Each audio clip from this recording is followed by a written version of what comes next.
బేదల్ని ప్రేమించమన్నాడు తప్ప, బేదల్ని కనికరించమన్నాడు తప్ప, బేదల దగ్గర దోచుకోమని క్రీస్తు సంఘానికి దేవుడు నేర్పించలేదు. ఈరోజు చాలా మంది బేదలను కూడా దోచుకొని టీవీలో యాడ్లెస్ చూపిస్తున్నారు. మళ్ళీ పచ్చడి మెతుకులు తిందంట, సువార్తను దానం చేసిందంట, ఈయన మాత్రం బెంజ్ కారులో తిరుగుతాడంట. సిగ్గులే చెప్పుకోవడానికి అలాంటి మాటలు. పచ్చడి మెతుకులు తినేవాడు ఎందుకు సువార్త చేయాలి? బిర్యానీలు తినేవాడు చేయాలి. ఆ బిర్యానీలు తినేవాడు ఈ పచ్చడి మెతుకులు తినే ఆమెకు కూడా కొంచెం బిర్యానీ పెట్టాలి. అది క్రీస్తు సంఘం బోధిస్తున్న బోధ.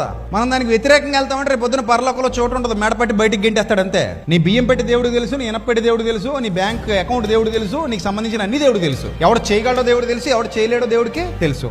ఆనాడు ధర్మశాస్త్ర కాలంలో శాస్త్రులు, పరిచయులు కొందరు జాలి, దయ, కనికరాన్ని విడిచిపెట్టారు. కానీ మన బతుకుల్లో జరగడానికి వీలు లేదు. నీకు సమృద్ధిగా దేవుడు ఇచ్చాడు అంటే అర్థం ఏంటంటే నువ్వు పెట్టమని, నువ్వు ఇమ్మని, నిన్నెమ్మని చెప్తున్నాడు ఆయన. నేను నీ సమృద్ధిలో నిలబెట్టాను కదా, నువ్వు కార్యాభివృద్ధి కొరకు కష్టపడాలి.